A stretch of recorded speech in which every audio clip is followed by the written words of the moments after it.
Seems like I'm in bad company once again. Absolutely. We're all friends here, right? So what was the basic idea that you wanted to evolve with Bad Company 2? Well, I mean, there's several things that we want to do. We had a sneak peek here today of the single-player campaign. It's really important for us to add the intensity and the drama and these kind of things without going into detail on the actual story, but we really want to up the tempo in the single player. One of the very positive things is that people really enjoyed the destruction. They felt that it was innovative, but not only eye candy, but it was also something that affected the gameplay. So we're taking that to another level now, to use a very American term.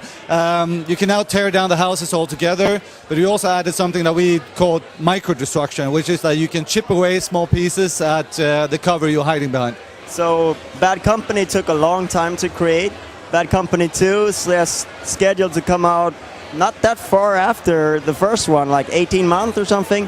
How did you manage that? Is that because of the first game that you have the fundamentals there? Well, I mean, when we did Bad Company 1, we built the entire engine at the same time. We built Frostbite 1.0 pretty much. At the same time we build a game, and that's not something I would recommend anyone trying. It takes a lot of time, energy, blood, sweat and tears pretty much. But now when we're doing the sequel, we have the engine, we have the tools, we have a stable build and everything, so it's much easier for us. So when the game comes out this winter, we really hope that people are going to see the leaping quality that we've been adding. The situation that we have now is that we want to put the guys in the squad into a bit of a more dramatic scenario. I'm not going to release any details on the story, but we want to challenge them a bit more, have a bit more drama, a bit more intensity, and not just make another, it's not just about finding gold. There's going to be a deeper story behind it. They got beards now as well. Yeah, well, we have to think about that beard. I'm not too happy about that, actually. So that might not be in the full game then. We'll see. So the first level that we got to see was fairly much like a linear stroke, and then you were chased and all that. Much more intense and like a traditional single player, perhaps traditional action game. Is that something that will be the same throughout the game, or will you also open up more sandbox levels?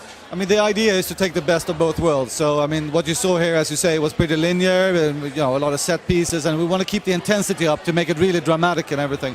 But then we're going to combine that with the more open areas, which Battlefield is a part of our strengths, where you can free roam, do whatever you want, select which objective you want to do in what order and so forth.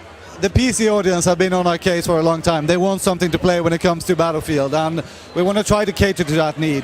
We're not releasing all the details regarding the PC game at this point, but what I can say is not just going to be a straight port. Battlefield was founded on PC. When we do release something on PC, it's going to be a good game. Will it be like a Battlefield 3 for the PC players, or would you say that that's something that's for later? Battlefield Bad Company 2 on PC is not Battlefield 3. And Battlefield 3 we haven't really announced anything about yet, so that's... But it's coming, apparently. You will see. All right. Thank you very much for your time. Thank you. Get back to the party.